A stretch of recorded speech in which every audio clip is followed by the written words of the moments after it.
Hello friends, welcome to easy notes for your online study channel. आप सबके अपने YouTube channel पे आप सभी का बहुत बहुत स्वागत है।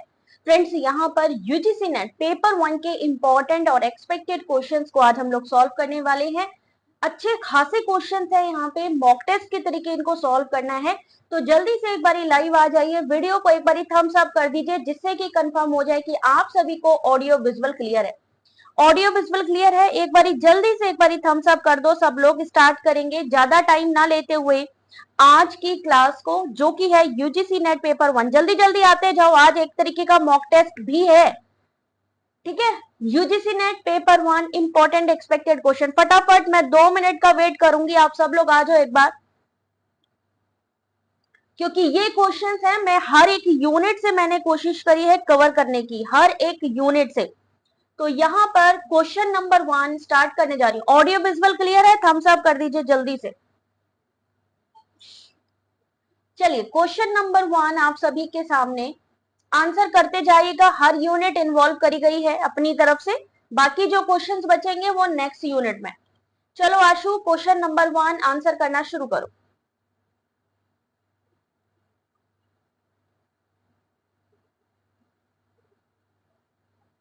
क्वेश्चन को पढ़ने के लिए इसलिए कह रही हूं क्योंकि एग्जाम में आपको उतना ही टाइम मिलेगा, उसी टाइम में आपको पढ़ना भी है और उसी टाइम में क्वेश्चन को सॉल्व भी करना है। तो शिक्षण की अवधि के लिए महत्वपूर्ण विचार निम्न पर आधारित होने चाहिए। निम्न पे यानी किस पे आधारित होने चाहिए?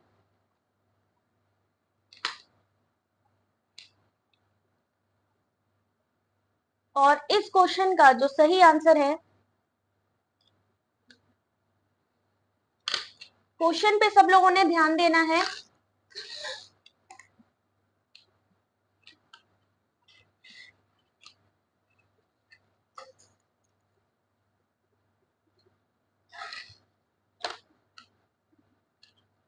तो चलिए, इस क्वेश्चन का क्वेश्चन नंबर 1 का सही answer option number D, nature of the subject. सबसे महत्वपूर्ण विचार निम्न पर आधारित होना चाहिए, वो है विषय की प्रकृति।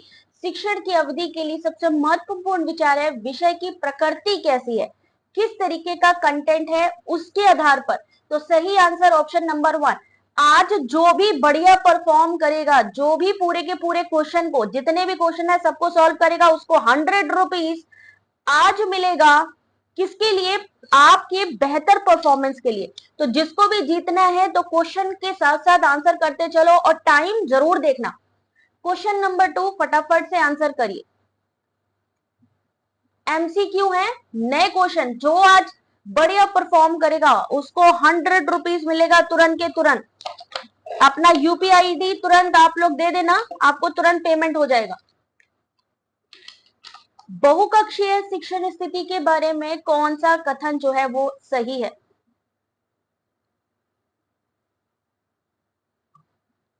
टाइम टाइम मैं भी स्टार्ट कर देती हूँ भाई, टाइम स्टैम्प लगा देती हूँ, जिससे पता लगे किसने पहले आंसर किया है।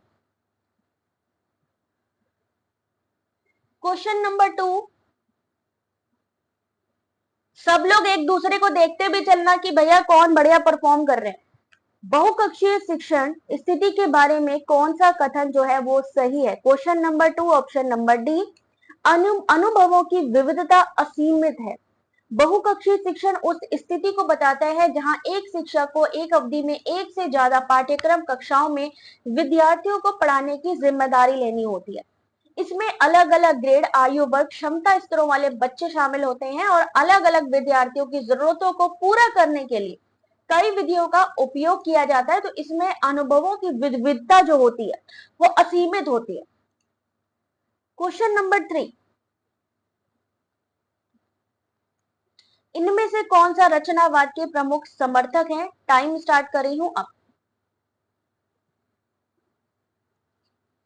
इसमें से कौन से रचनावाद के प्रमुख समर्थक हैं, ये आपको बताना है इस क्वेश्चन में।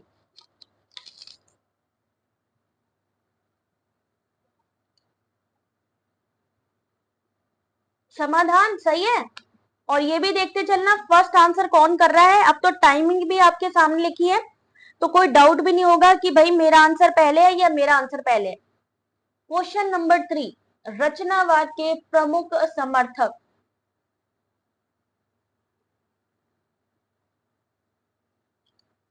सही आंसर है ए, बिल्कुल सही। क्वेश्चन नंबर 3, ऑप्शन नंबर ए।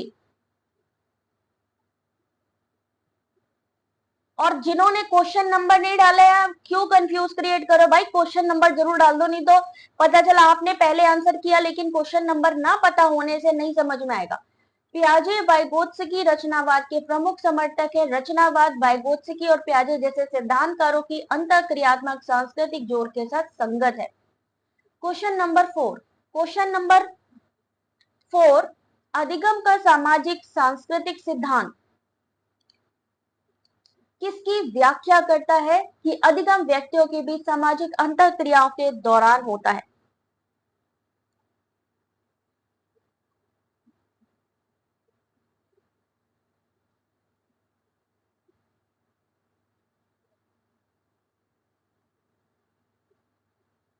पावलोव, सुकरात, पियाजे या वाइगोत्स्की। Question number 4।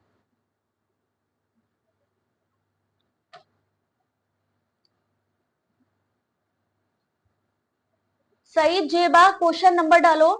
तन्मय, क्वेश्चन नंबर कैसे पता चलेगा किसने बढ़िया परफॉर्म किया? क्वेश्चन नंबर 4 सही आंसर है डी, वाइगोत्स्की। वाइगोत्स्की कैसे वैज्ञानिक थे? एक रूसी देश के रूसी मनोवैज्ञानिक जिन्होंने सामाजिक सांस्कृतिक सिद्धांत का प्रतिपादन किया। वाइगोत्स्की के सिद्धांत के अनुसार बालक का विकास समाज के द्वारा होता है। तो सामाजिक अंतःक्रिया यानी समाज में जो इंटरेक्शन है, सोशल जो मिलना जुलना होता है, उसी को तो हम सामाजिक अंतःक्रिया कहते हैं। क्वेश्चन नंबर 5, टाइम स्टार्ट कर रही हूं अब। कौन से विश्वविद्यालय में 1969 में माइक्रो टीचिंग की शुरुआत की गई थी? स्टैनफोर्ड विश्वविद्यालय, ऑक्सफोर्ड विश्वविद्यालय, दिल्ली या एमएस विश्वविद्यालय?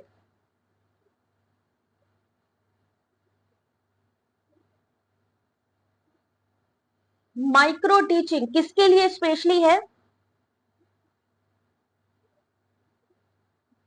टीचर्स के लिए,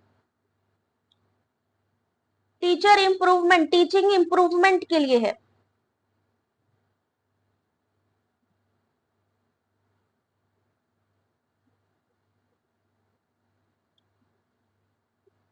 चलिए देखते हैं क्वेश्चन नंबर 5। सही आंसर ऑप्शन नंबर ए, स्टैनफोर्ड विश्वविद्यालय। स्टैनफोर्ड में 1969 में माइक्रो टीचिंग की शुरुआत की। 1961 में एचिसन, बुश और एलन ने सबसे पहले संकुचित अध्ययन अभ्यास क्रम प्रारंभ किया था। 1969 माइक्रो टीचिंग, स्टैनफोर्ड विश्वविद्यालय। Question number 6,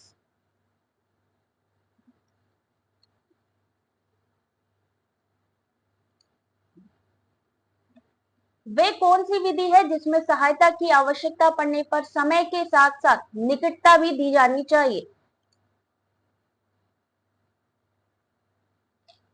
thank you Shivani. अभी आज की क्लास में भी सबके देखना एकदम सारी बुद्धि खुल जाएगी सबकी, लगेगा कि यार सच में आज लग रहा है एग्जाम दे रहे हैं। किसमें समय के साथ निकटता दी जानी चाहिए? इसमें से कौन सा है? Motivation, learning, scaffolding, zone of proximal development. Zone of proximal development यानी जेडपीडी किसने दिया था सिद्धांत? जेडपीडी का सिद्धांत किसने दिया था?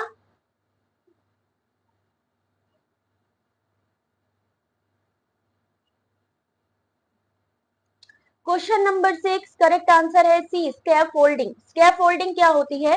वो विधि जिसमें सहायता की आवश्यकता पड़ने पर समय के साथ निकटता भी दी जानी चाहिए। स्कैफोल्डिंग उस प्रक्रिया को कहते हैं जिसमें किसी नई अवधारणा अथवा कौशल को सीखने में बच्चों की मदद की जाती है। कोई स्किल डेवलपमेंट करना है, उसमें उनकी हेल्प करना। ये वो सहारा या मदद है जो शिक्षक के द्वारा बच्चों को लगातार देनी होती है जब वो कोई नया ज्ञान या कौशल सीख रहे होते हैं। स्कैफोल्डिंग हेल्प करी जाती है, सीखने में मदद की जाती है जब कुछ हम नया करते हैं परफॉर्म। क्वेश्चन नंबर 7, रचनावादी कक्षा में किस, क्या है भाई, टाइम तो स्टार्ट करने तो, हाँ, किस गतिविधि को प्रोत्साहित नहीं किया जाता? Which of the following activity is not encourage in constructivist classroom? रचनावाद में क्या चीज नहीं की जाती है? रचनावाद यानी कि जहां पे हम सुधार करने की कोशिश कर रहे हैं, चीजों को बैलेंस करने की कोशिश कर रहे हैं।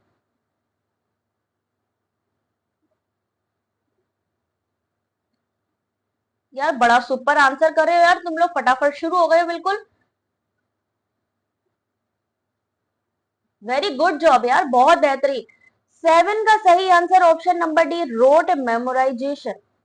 किस गतिविधि को प्रोत्साहित नहीं किया जाता है? तो रटने को नहीं किया जाता, जबकि कक्षा की चर्चा, क्लास डिस्कशन करना, फील्ड ट्रिप्स करना, प्रोजेक्ट वर्क करना, जिससे कि वो क्या हो पाए, खुद से चीजें सीख पाए। ठीक है, तो यहाँ पे आपका इस क्वेश्चन का क्वेश्चन नंबर 7 सही आंसर डी। क्वेश्चन नंबर 8,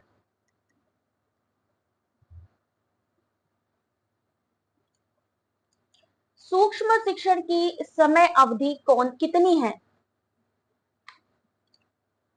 यहाँ पे याद रखना, अगर आपसे पूछा जाए माइक्रो टीचिंग किसके लिए होती है, तो माइक्रो टीचिंग आपकी जो न्यू टीचर्स होते हैं, जिनको एक्सपीरियंस नहीं होता है, उनके लिए होती है, न्यू टीचर्स के लिए, जिससे कि वो अपना एक्सपीरियंस बढ़ा सके, है ना, जहां पे गलती हो रही है इंप्रूवमेंट कर सके। नोविस टीचर जिसको हम कह सकते हैं। Question number 8,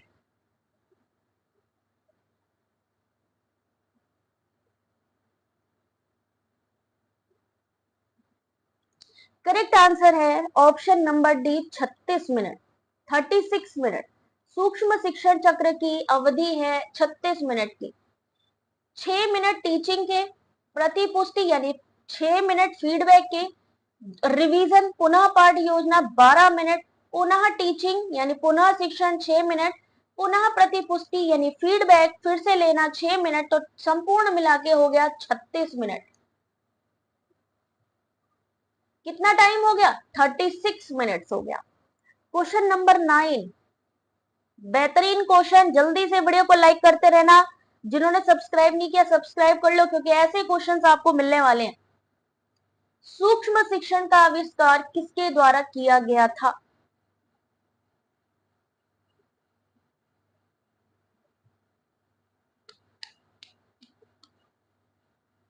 micro teaching was invented by,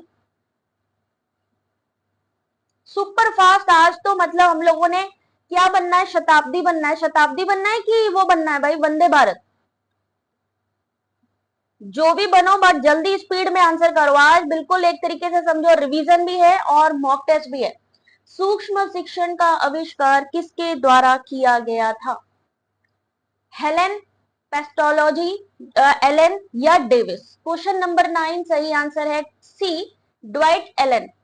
कब किया गया? 1963 में स्टैनफोर्ड यूनिवर्सिटी, सबसे पहला ही क्वेश्चन आपका स्टैनफोर्ड यूनिवर्सिटी से था, जहां पे माइक्रो टीचिंग का इन्वेंट किया गया। अगला क्वेश्चन, क्वेश्चन नंबर 10,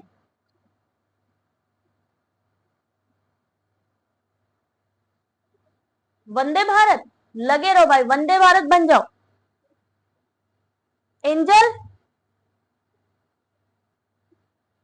ब्लूम के वर्गीकरण के 3 पहलुओं में क्या चीज शामिल नहीं है? ब्लूम की टेक्सोनॉमी में 3 डोमेन है, कौन कौन से डोमेन है, याद है कि नहीं?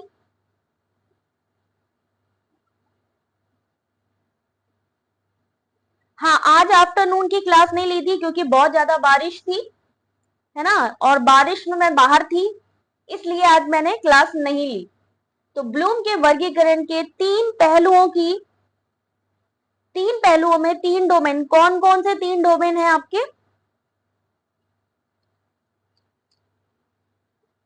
तो सही आंसर क्वेश्चन नंबर 10 सही आंसर है ऑप्शन नंबर ए, प्रॉक्सिमल एस्पेक्ट यानी समीपस्थ पहलू शामिल नहीं है, जबकि अफेक्टिव डोमेन है, कॉग्निटिव है, साइकोमोटर है, लेकिन प्रॉक्सिमल नहीं है। बुद्धि की बात जहां पे आएगी, जहां पे आपके माइंड की बात आती है, एच फॉर हेड, 3H बोले जाते हैं इसको, 3H। 3H का क्या मतलब है? 3H का फुल फॉर्म बता दो भाई जल्दी से।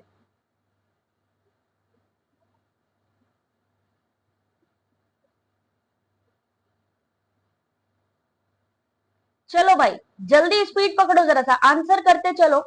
ट्रिपल H की बात करी गई है ब्लूम के वर्गीकरण में। H फॉर जहां दिमाग की बात हो रही है यानी हेड, संज्ञानात्मक कॉग्निटिव जहां दिमाग, ज्ञान, समझ, विश्लेषण, मूल्यांकन, है ना, एनालिसिस करते हैं, इवेल्युएशन करते हैं।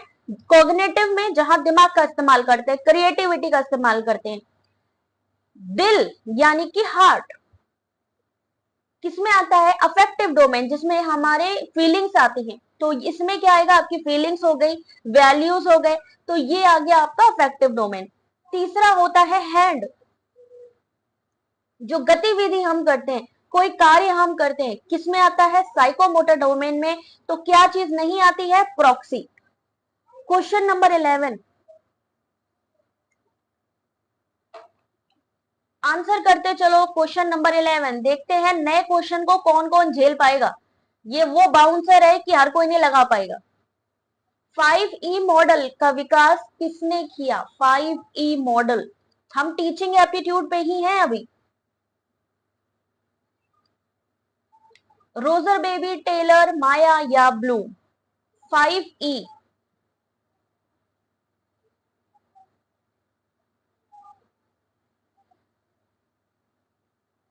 और सही आंसर इस क्वेश्चन का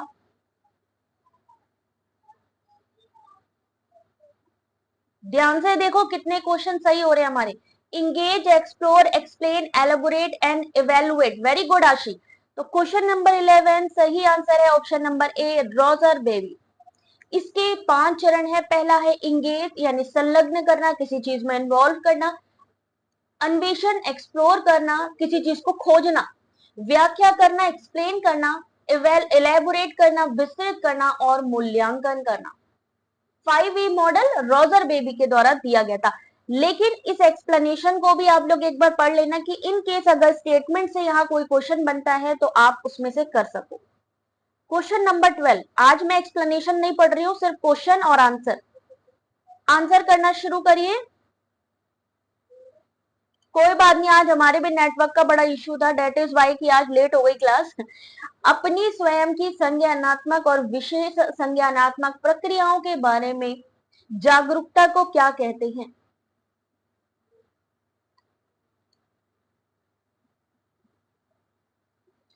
क्वेश्चन नंबर 12,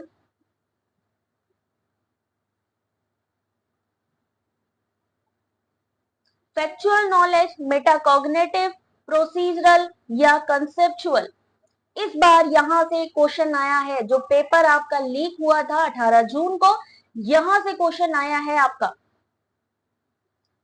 बिल्कुल है आपका सही आंसर, 12 का सही आंसर मेटाकॉग्निटिव। यहां से आया था कि नहीं? लेटेस्ट मेटाकॉग्निटिव, संज्ञानात्मक, कॉग्निटिव, किसी व्यक्ति की अपनी संज्ञानात्मक, विशेष संज्ञानात्मक प्रक्रिया के बारे में जागरूकता है। तो क्वेश्चन नंबर अगला 13 का, अगर ऐसे क्वेश्चन आ गए देन क्या करेंगे? मेटाकॉग्निटिव जागरूकता के विकास में क्या क्या चीजें शामिल है? अभी मेटाकॉग्निटिव अपने को पता चल गया, लेकिन अगर आपसे पूछा गया मेटाकॉग्निटिव के बारे में,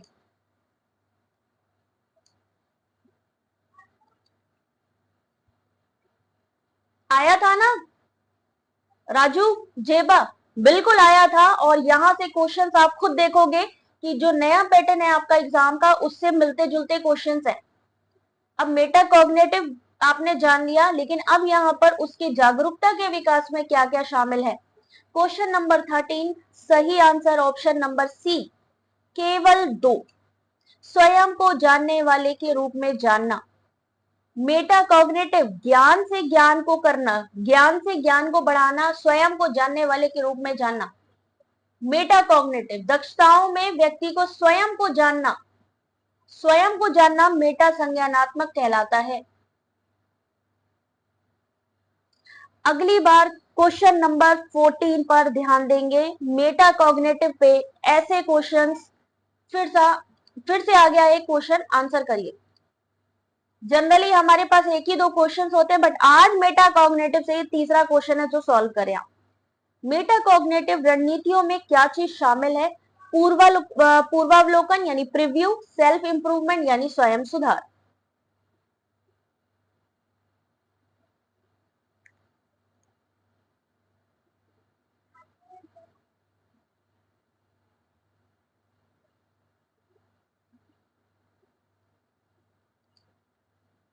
एग्जाम में टाइमर लगा होगा भैया, घड़ी भाग रही होगी, किनारे एक टाइमर लगा होगा, घड़ी भाग रही होगी, दोनों पेपर एक साथ सॉल्व करने हैं, कोई गैप नहीं है बीच में, जितनी जल्दी सॉल्व कर लोगे उतनी जल्दी आगे बढ़ना है। 14 का सही आंसर ऑप्शन नंबर सी, केवल 2, स्वयं का सुधार करना, स्वयं सुधार, स्वयं के ज्ञान को बढ़ावा देना, सी। ठीक है, अगला क्वेश्चन, मेटा कॉग्निटिव रणनीतियों में आत्म अनुदेश आता है और स्वयं की निगरानी आती है। दो चीजें इसकी स्ट्रेटेजी में आती हैं, आत्म अनुदेश यानी सेल्फ अपना इंस्ट्रक्शन हो गया एक तरीके का, स्वयं की निगरानी करना, ये दो चीजें मेटा कॉग्निटिव में। क्वेश्चन नंबर 15,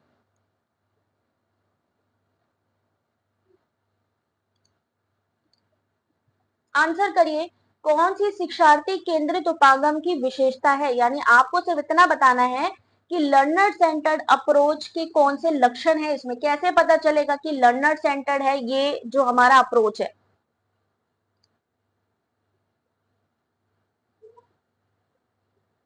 शिक्षक खुद को छात्रों के लिए एक मॉडल के रूप में पेश करता है क्योंकि उसे विषय पर महारत हासिल है। दूसरा कि शिक्षक शिक्षण अधिगम प्रक्रिया में एक सूत्रधार होता है, ना कि प्रशिक्षक।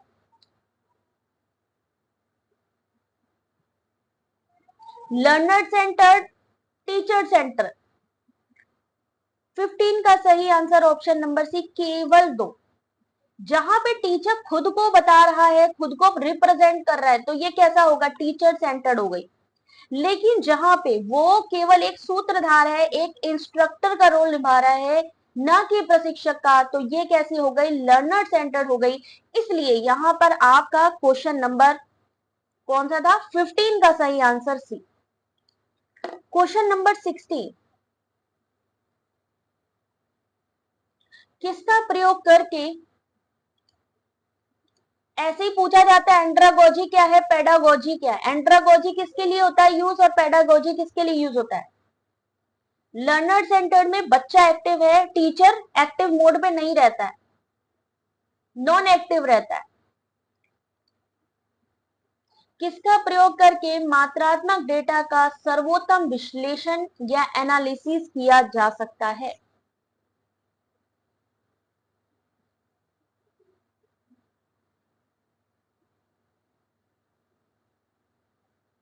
अब आप लोगों ने एक शब्द पकड़ लिया, पोर्टफोलियो। अरे भैया, पोर्टफोलियो बड़ा शब्द, जाना पहचाना सा नाम लग रहा है, तो वो हो सकता है, लेकिन ऐसा नहीं है, क्योंकि सही आंसर है ऑप्शन नंबर बी, क्वेश्चनियर।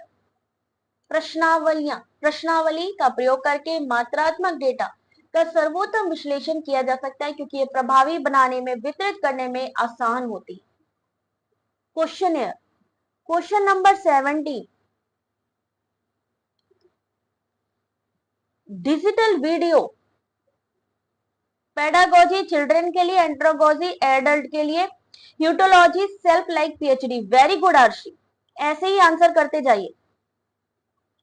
आशी के कमेंट को तो भाई पिन करना पड़ेगा, आज तो बहुत बढ़िया परफॉर्म कर रही है, वेरी गुड। आंसर भी करती जा रही है, बताती भी जा रही है उसके बारे में।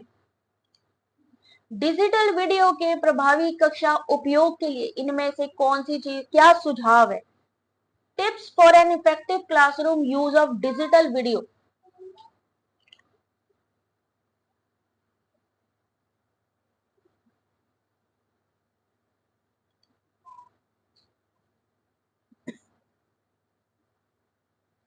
17 का सही आंसर ऑप्शन नंबर ए, दोनों ही। वेबसाइट मीडिया से स्वयं को परिचित होना, यानी आपको जब आप इफेक्टिव क्लासरूम चाह रहे हैं, तो आपको सबसे पहले तो टेक्नोलॉजी हो गई, वेबसाइट हो गई, मीडिया हो गई, इन सब का इस्तेमाल करना अच्छे से आना चाहिए। प्रदर्शन से पहले सीक्वेंस को कई बार देखना चाहिए, ताकि आप जान सके कि कब इसको रोकना है और कब चलाना है। डिजिटल वीडियो की बात की गई है। क्वेश्चन नंबर 18, टाइम स्टार्ट है अब। एक अच्छी शिक्षा अधिगम सामग्री की विशेषता कौन सी है।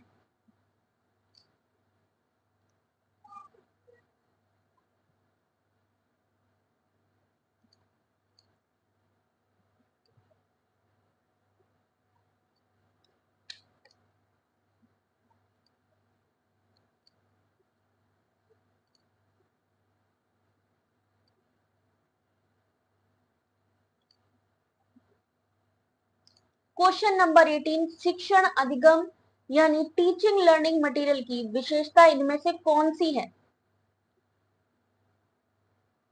18 का सही आंसर ऑप्शन नंबर 1 यानी ये तीनों।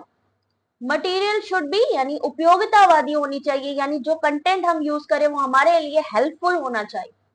टीएलएम के हल्के, वजन, सुरक्षित और मजबूत होने चाहिए। टीएलएम की परिचितता नई अवधारणाओं को पेश करने में भी मदद करेगी। TLM, teaching learning methods. Question number 19,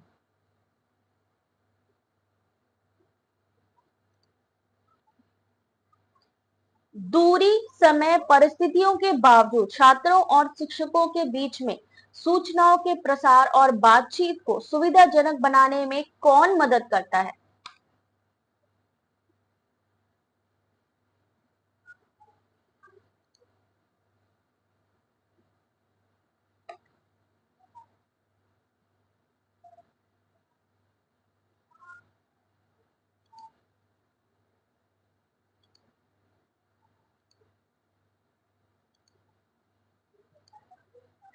और इस क्वेश्चन का सही answer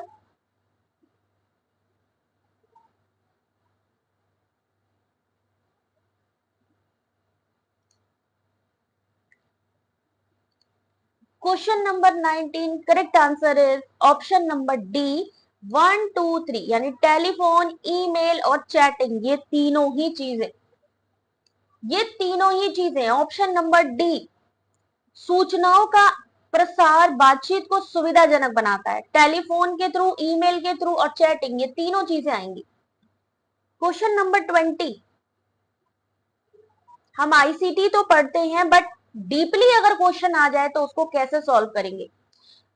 information technology refers to the,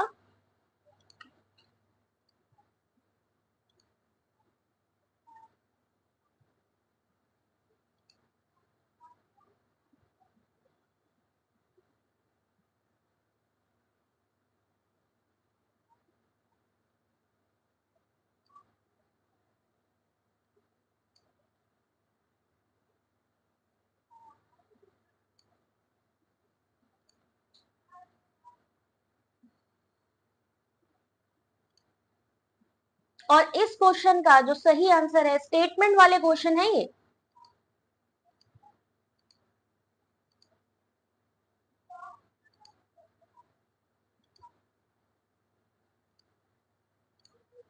question number 20, सही आंसर ऑप्शन नंबर बी, ये दोनों ही। आईसीटी में आपके हार्डवेयर भी आते हैं, आपके सॉफ्टवेयर भी आते हैं। ICT, information and communication technology. Question number 21,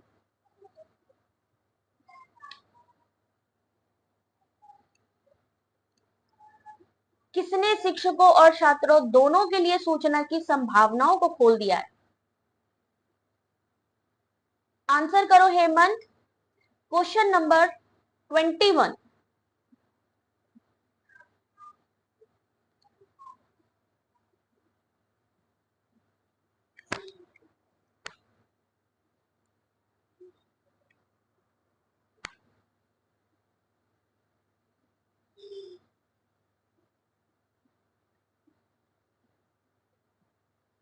चलो क्वेश्चन इसका आंसर करो।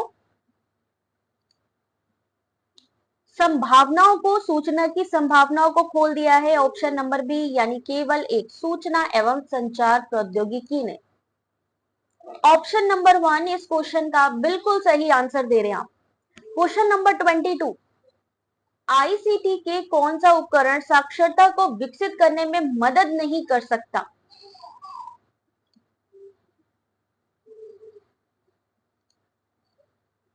इजी क्वेश्चन है, ध्यान से करो सॉल्व। स्टेटमेंट में ऐसे ही क्वेश्चंस होंगे, इजी ही क्वेश्चन होते हैं, बट क्योंकि वो स्टेटमेंट में आते हैं इसलिए थोड़े से वो टफ लगने लगते हैं।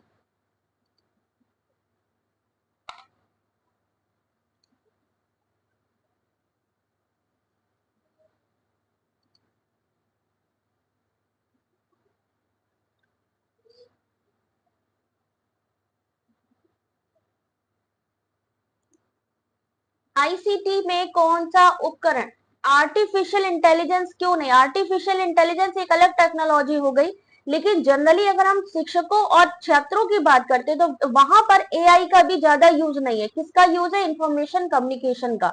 तो इन्होंने टीचर और स्टूडेंट की बात करी है। क्वेश्चन नंबर 22 सही आंसर है गेम्स। मदद नहीं करता है साक्षरता को विकसित करने में। Games are dangerous because we cross one level, we want to move further, next time it kills time. बिल्कुल सही। ठीक है, नेक्स्ट क्वेश्चन 23।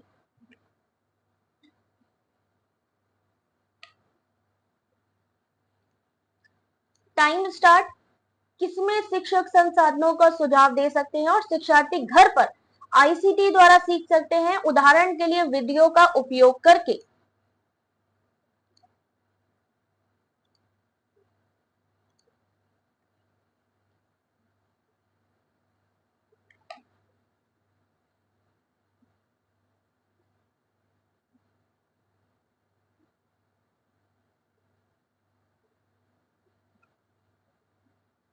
और इस क्वेश्चन का जो सही आंसर है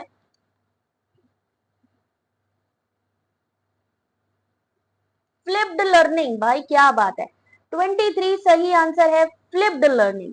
जहां पे क्या होता है कि शिक्षकों को घर पर या कक्षा के बाहर देखने के लिए छात्रों को व्याख्यान सामग्री, यानी अगर टीचर नहीं भी अवेलेबल है तो आप वीडियो के थ्रू या किसी ना किसी सोर्स के थ्रू अपनी डायरेक्ट क्लासेस भी या अपनी पढ़ाई कंटिन्यू कर सकते हो। तो फ्लिप्ड लर्निंग वो है कि अगर टीचर अवेलेबल नहीं भी है तो भी आप पढ़ाई कर सको किसी ना किसी यूज तरीके से। जैसे यहाँ पे इन्होंने आईसीटी के द्वारा कहा है कि घर पर भी वो आईसीटी के द्वारा उसको सीख सकता है।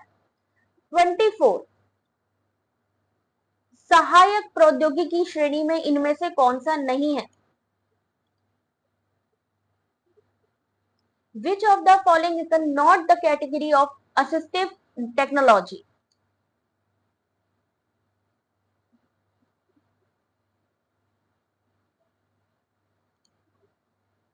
Academic learning aid, computer access instruction, augmentative communication and books। 24 का सही आंसर सबसे पहले आशी ने दिया है। 24 का सबसे आशी सबसे पहले रॉन्ग हो गया तन में, कोई बात नहीं, ध्यान से सोच समझ के आंसर करो। Blended learning, mixture of offline and online teaching. बहुत खूब। 24 का सही answer option number D books. सहायक प्रौद्योगिकी टेक्नोलॉजी में बुक्स नहीं आती है। 25 क्वेश्चन नंबर 25 उस कथन का चयन करिए जिसमें कि शिक्षा में आईसीटी का सबसे अच्छा वर्णन करता हो।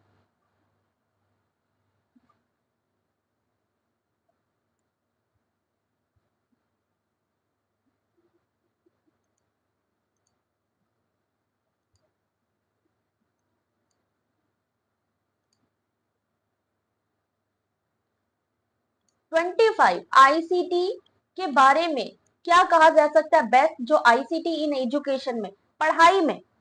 25 का सही आंसर बी, आईसीटी शिक्षण अधिगम को अधिक प्रभावी बनाता है, इफेक्टिव बनाता है। आईसीटी का हम यूज करते हैं तो क्लासरूम भी इफेक्टिव बनता है, हमें लर्निंग में भी मजा आता है, तो इसलिए option number B.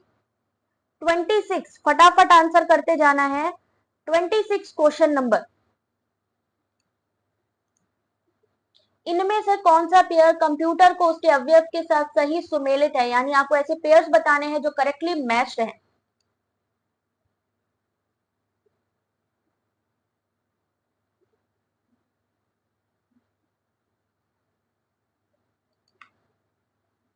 Input device statement number 1, दूसरे स्टेटमेंट में स्टोरेज डिवाइस।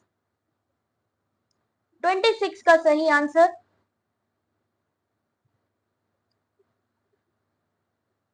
विशाल ने कहा है डी। सही है कि नहीं? बिल्कुल सही है, ओनली 2 स्टोरेज डिवाइस।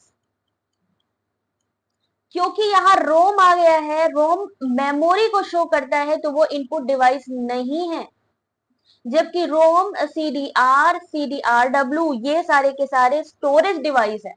ओनली 2 इसीलिए क्योंकि यहाँ पे इन्होंने रोम को भी शामिल कर दिया। अगर कीबोर्ड माउस होता तो यस डेफिनेटली इनपुट डिवाइस थी, बट क्योंकि रोम आ गया यहाँ पे, रीड ओनली मेमोरी, इस वजह से रोम गलत होने की वजह से यहाँ पे ऑप्शन नंबर 2। बहुत खूब। 27, अब देखते हैं इसका कौन आंसर देता है। सभी सॉफ्टवेयर एप्स जिसका उपयोग कक्षा शिक्षण में होता है सिवाय जो एक हार्डवेयर है, यानी इनमें से कौन सा ऐसा है जो सॉफ्टवेयर की जगह सिर्फ हार्डवेयर है। सारे के सारे सॉफ्टवेयर एप्स हैं, बट एक ऐसा कोई है जो कि हार्डवेयर है।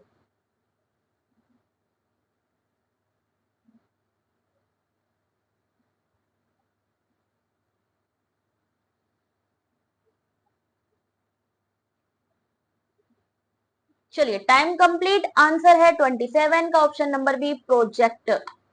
वेबएक्स, एमएस टीम, जूम, ये सारे सॉफ्टवेयर एप्स हैं, जबकि प्रोजेक्टर एक हार्डवेयर है।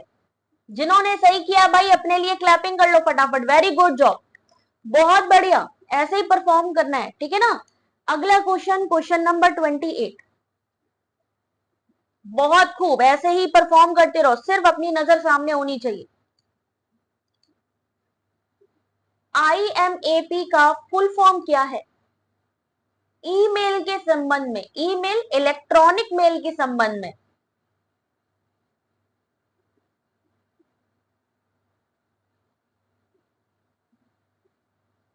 UGC net paper 1 important expected question, सारी यूनिट्स को मिला के आज कितने क्वेश्चन सॉल्व कर रहे हैं देखिए जरा। 28 पे पहुंच गए हैं। IMAP ईमेल के संदर्भ में बताना है आपको।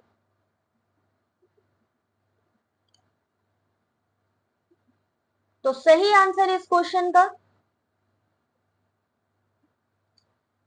28 का सही answer option number C, internet संदेश एक्सेस प्रोटोकॉल, यानी internet message access protocol. Computing में इंटरनेट मैसेज एक्सेस प्रोटोकॉल एक इंटरनेट मानक प्रोटोकॉल है जिसका उपयोग ईमेल क्लाइंट के द्वारा TCP/IP कनेक्शन पर एक मेल सर्वर से ईमेल संदेश प्राप्त करने के लिए किया जाता है। 29, भाई एब्रीवेशंस तो आ ही रहे हैं भाई, इसकी तो कोई बात ही नहीं है। तो एब्रीवेशंस, FTTP का फुल फॉर्म 30 सेकंड में आंसर करना है आपको।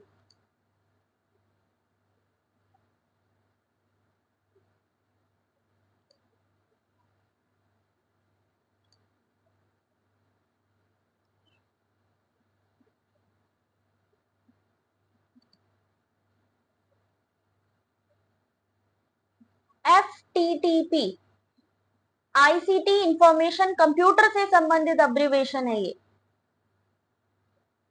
चलिए देखिए सही आंसर 29 का C, fibre to the premises.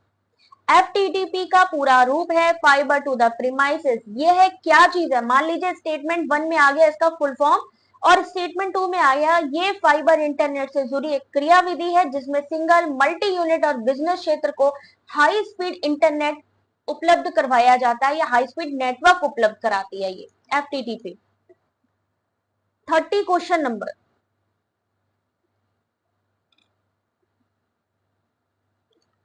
Time start up.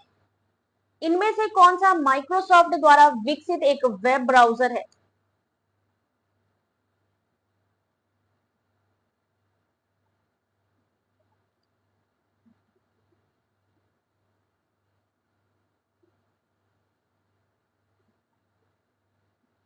Microsoft के द्वारा बनाया गया एक वेब ब्राउजर।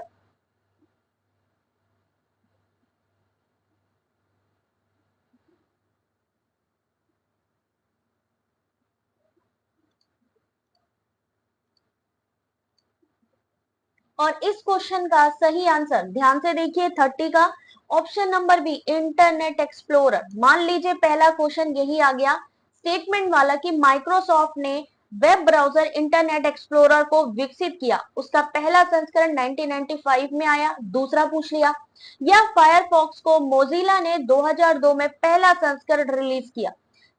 एक हो गया आपका इंटरनेट एक्सप्लोरर, फिर हो गया फायरफॉक्स मोजिला द्वारा, नेट एस्केप कम्युनिकेशन द्वारा 1994। Question number 31, higher education ICT teaching, और अभी ये आपके सामने है हायर एजुकेशन, ARIA का फुल फॉर्म क्या है?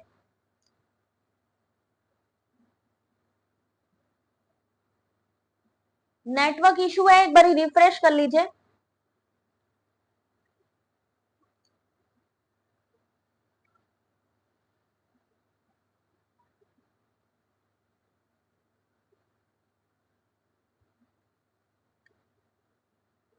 और जिसको भी ये पीडीएफ चाहिए क्वेश्चन आंसर की, जल्दी से टेलीग्राम ज्वाइन कर लीजिए, और वीडियो को अगर अभी तक लाइक नहीं किया है तो जल्दी से वीडियो को लाइक और चैनल को सब्सक्राइब कर लीजिए। टेलीग्राम पे और हमारे व्हाट्सएप पे आपको ये जो पीडीएफ है वो दोनों की दोनों आपको मिल जाएंगी।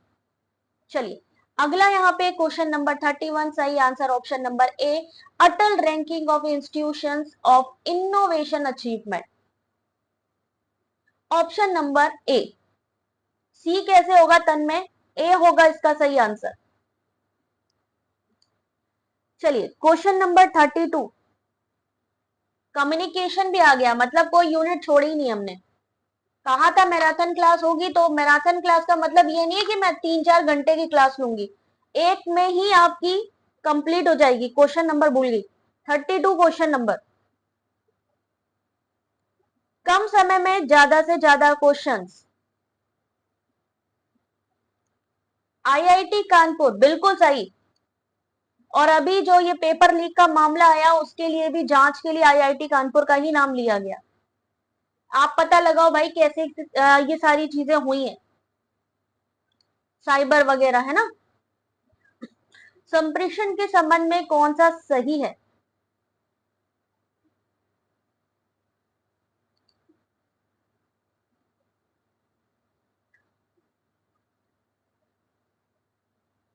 तो सही आंसर इस क्वेश्चन का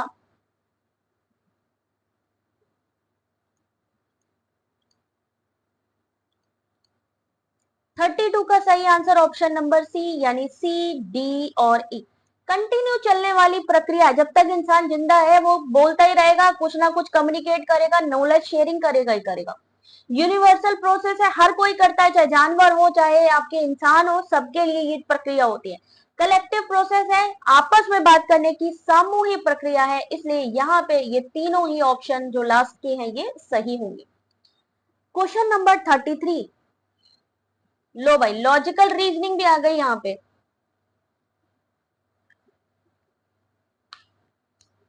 क्वेश्चन नंबर 33, आंसर करिए इस क्वेश्चन का।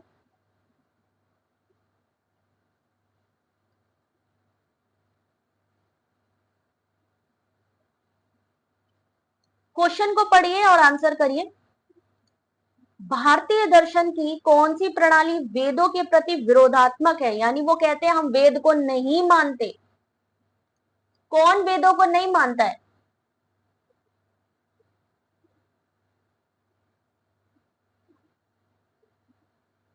कौन सी प्रणाली वेदों को नहीं मानती?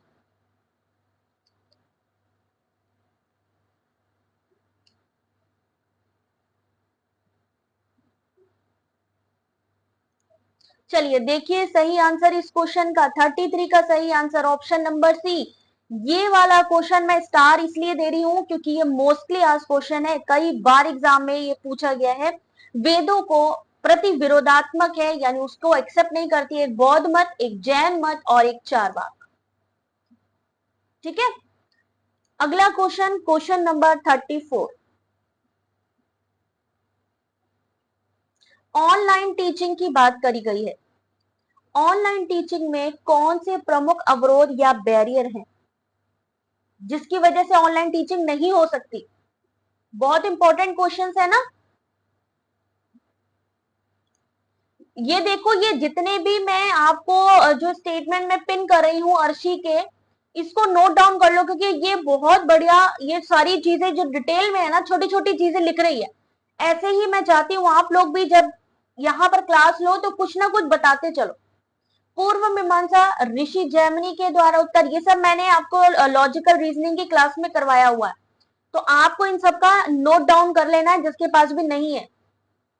ऑनलाइन टीचिंग के कौन से प्रमुख अवरोध हैं? 34 का ऑप्शन नंबर बी यानी ऑप्शन नंबर 1, टेक्निकल अगर कोई इशू हो जाए, कल्चर का इशू या जेंडर यानी लिंग का। जेंडर से क्या ये कल्चर से क्या मतलब है? ऑनलाइन टीचिंग के कौन से यहाँ पे अवरोध की बात करी है? तो इन्होंने कहा टेक्नोलॉजी, समझ में आता है भाई, नेटवर्क नहीं आया। कल्चर और जेंडर क्यों कहा इन्होंने?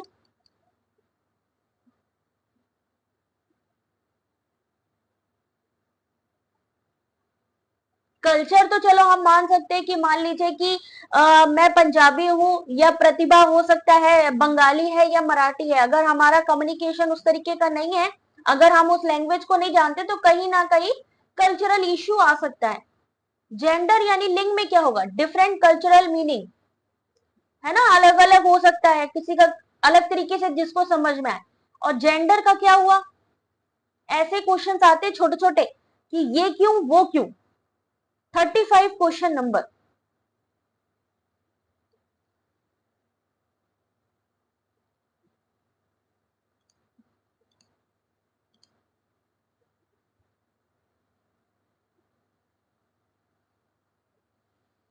निम्नलिखित प्रश्नों का सही क्रम बताइए।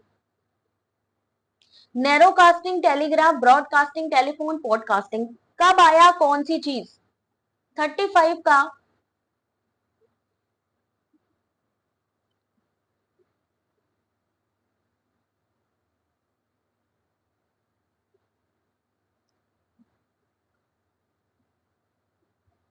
बिल्कुल।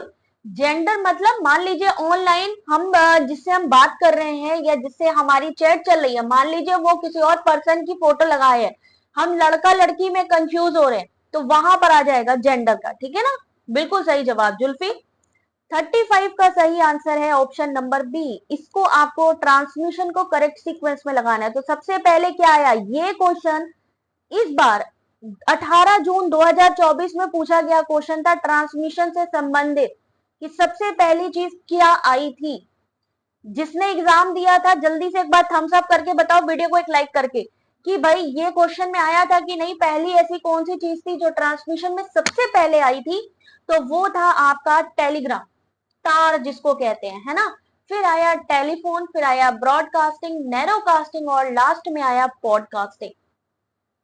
आया था हेमंत आपकी शिफ्ट में? अब अगर पूछ लिया जाए कि लेटेस्ट टेक्नोलॉजी कौन सी है, तो वो पॉडकास्टिंग हो जाएगी। अगर इस तरीके का सीक्वेंस आ जाए तो सीक्वेंस में भी आप लोग लगा लोगे, टेंशन ही नहीं है। 36 क्वेश्चन नंबर, जल्दी से फटाफट इसका आंसर करिए। रीजनिंग, यानी हम लोग ऑन ट्रैक चल रहे हैं। वीडियो को लाइक करते रहना भाई, शेयर करते रहना। इसमें से कौन सा ऑड वन है, यानी आपको बताना है इनमें से कौन सा है जो संख्या इसमें नहीं होनी चाहिए।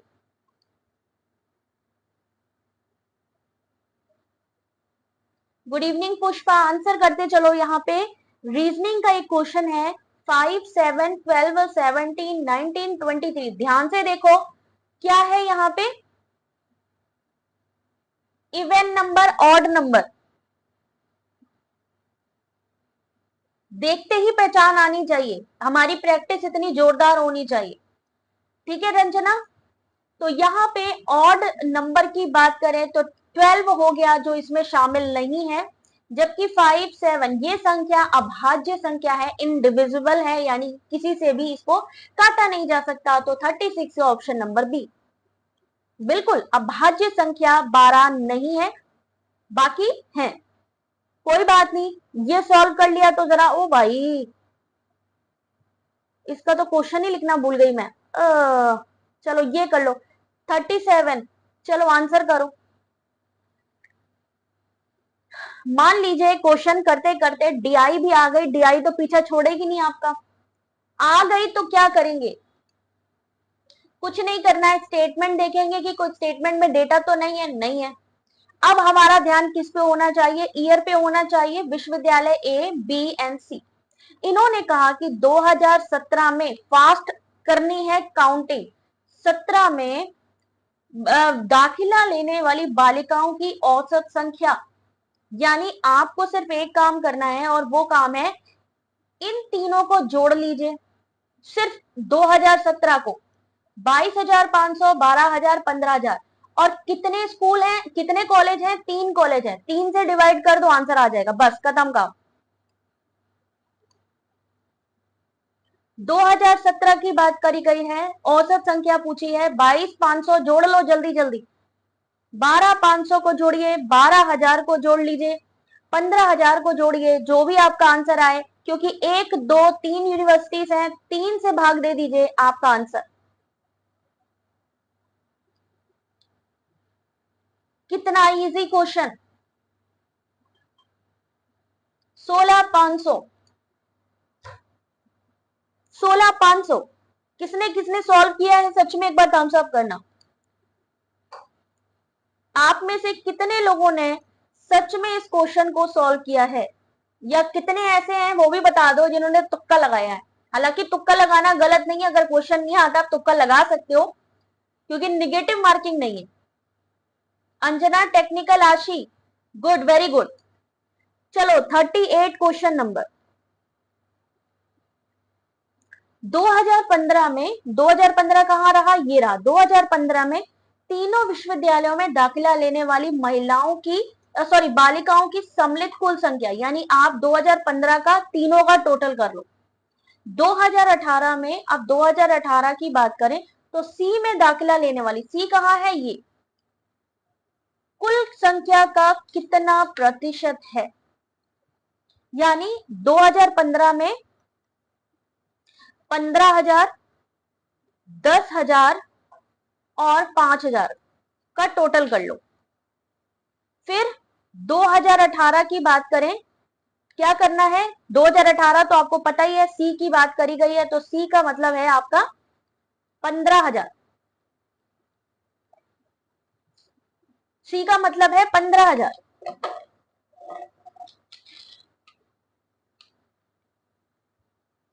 है ना।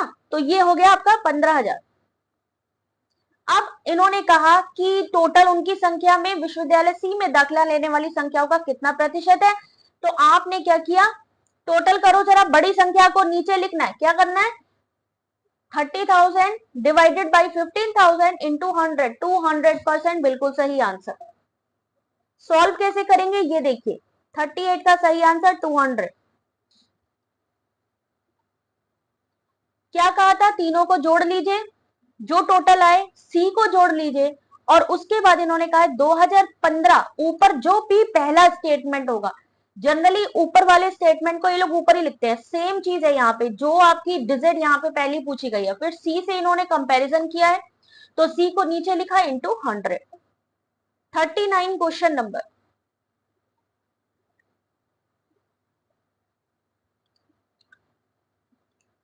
भाग मिल्खा भाग, 259 1937।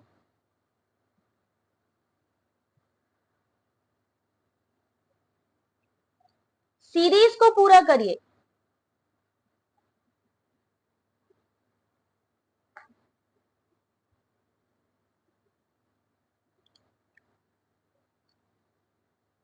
टू फाइव नाइन 1937 के बाद क्या आएगा, वेरी गुड जुल्फी, 37 का मल्टीप्लाई बाई 2 प्लस 1। सही आंसर ऑप्शन नंबर 175। क्या हो रहा है ध्यान से देखिए, तो सब में 2 का मल्टीप्लीकेशन हो रहा है, सब में 2 का गुणा किया जा रहा है, और प्लस 1 को जोड़ा जा रहा है, यानी हर एक में जो हमारी सीरीज बनी है, क्या बनी है, मल्टीप्लाई बाई 2 प्लस 1। आपका आंसर क्या निकला, 75।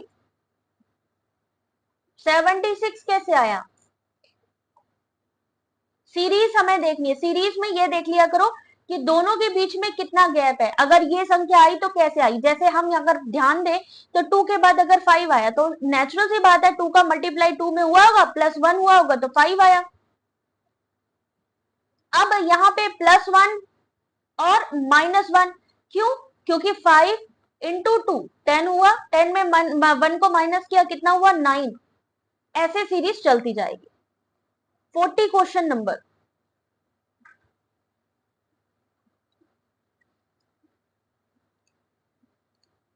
निम्नलिखित प्रकाशनों के उद्भव के सही क्रम की पहचान कीजिए, यानी आपको जो पब्लिकेशंस है उनका करेक्ट सीक्वेंस बताना है।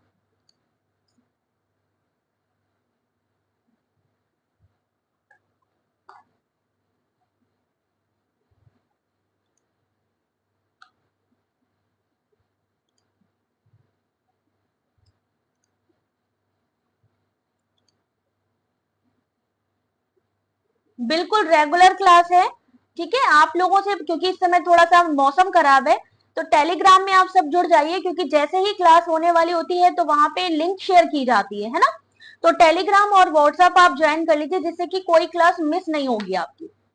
वैसे डेली होती है, बस मौसम की वजह से थोड़ा बहुत टाइम का हो सकता है। तो क्वेश्चन नंबर 40 सही आंसर देखिएगा।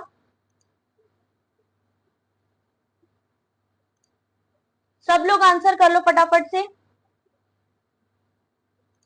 देखो, नेटवर्क की बात करी नहीं कि बस नेटवर्क हाल खराब कर रहे हैं। 1 मिनट होल्ड करो जरा सा।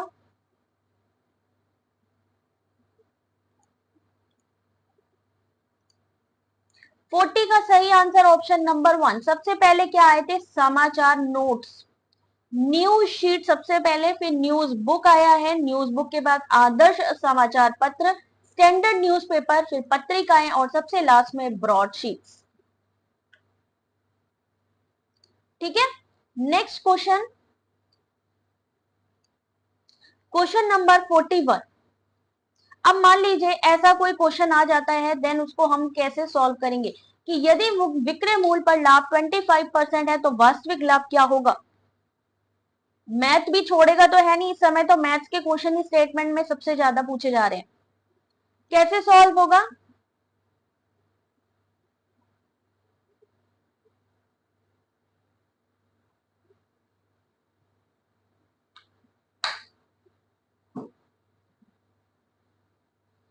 यदि विक्रय मूल्य पर लाभ है 25% तो वास्तविक लाभ क्या होगा। ये क्वेश्चन बहुत बार एनटीए रिवाइज कर चुका। देखिए आंसर, सूत्र यानी फॉर्मूला आपको पता होना चाहिए अगर हमें प्रॉफिट निकालना है तो। वास्तविक लाभ यानी प्रॉफिट निकालने के लिए विक्रय मूल्य पर लाभ यानी बेचा जा रहा है जो उस पे लाभ, तो वो कितना है 25% इंटू 100।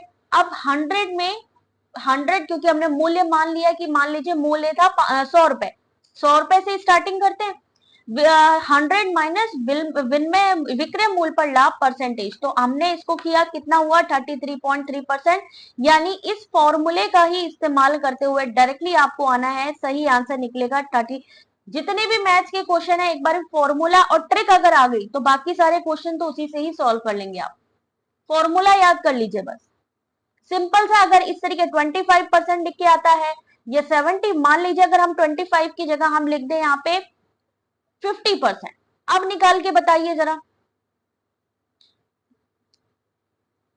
नेटवर्क इश्यू तो भाई हमारे पास भी बहुत है आज बहुत ज्यादा नेशो। मान लीजिए 50% की हमने बात की कि अगर विक्रय मूल्य पर लाभ, actual profit when the profit on selling price, यानी सेलिंग प्राइस पर जो हमारा प्रॉफिट है 50% है, तो 50% कर दो इंटू 100। ठीक है, क्या आएगा 100 माइनस 50। अब इसको करो जरा। सही आंसर 50, बिल्कुल सही आंसर है। अगर हम इस तरीके से सॉल्व करेंगे 50 आएगा कि 100 आएगा, सॉरी। क्यों? क्योंकि यहां पे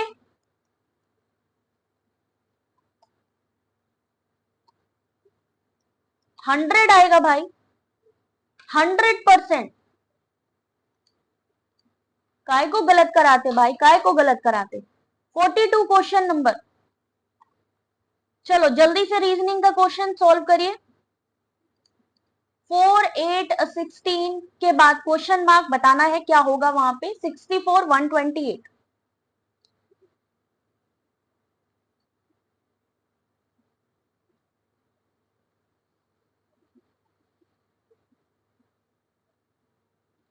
4 टू जा 8, 8 टू जा 16, 16 टू जा, अब प्लस और माइनस का साइन देखना है बस। मल्टीप्लाई होता जा रहा है डबल। 4 टू जा 8, 8 टू जा 16, 16 टू जा 32। अब पहली पहली संख्या प्लस में थी, दूसरी माइनस में, फिर प्लस में है, तो ये संख्या कैसी होगी? माइनस में होगी। इसलिए यहाँ पर सही आंसर ऑप्शन नंबर बी होगा। बिल्कुल सही। पहुंच गए? समझ में आ गया? एक बार थम्स अप करो, ये क्वेश्चन जो समझ में आ रहे हैं कि नहीं आ रहे, एक बार फटाफट से थम्स अप कर दीजिए जरा। रीजनिंग वगैरह धीरे धीरे सब चीजें समझ में आ रही होंगी। 43 क्वेश्चन नंबर। अब मान लीजिए ये क्वेश्चन आ गया, डायरेक्शन वाला क्वेश्चन आ गया। अब डायरेक्शन को कैसे सॉल्व करेंगे?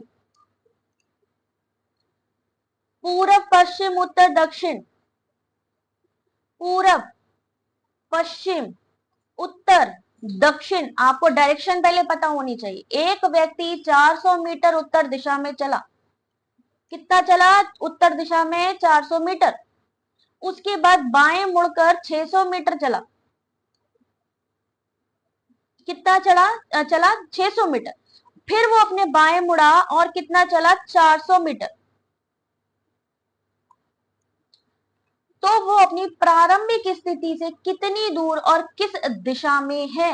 अब कितना गैप है दोनों के बीच में? देखो 400 ये है, 400 ये है, यानी हमारी लंबाई तो बराबर हो गई। अब ये जो गैप है ये 600 का गैप है। कितने का गैप है? 600 का गैप है, यानी हमारा आंसर 600 में आना चाहिए। इन्होंने कहा, अब यहाँ पे आके टिक गए।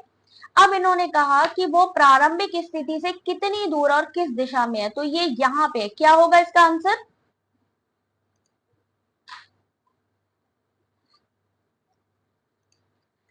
क्वेश्चन नंबर क्या था भाई? Question number 43।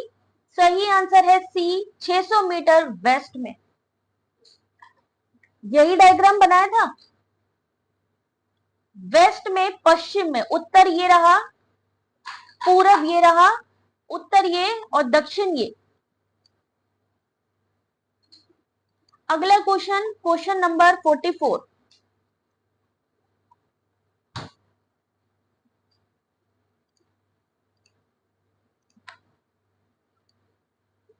600 वेस्ट, बिल्कुल सही है।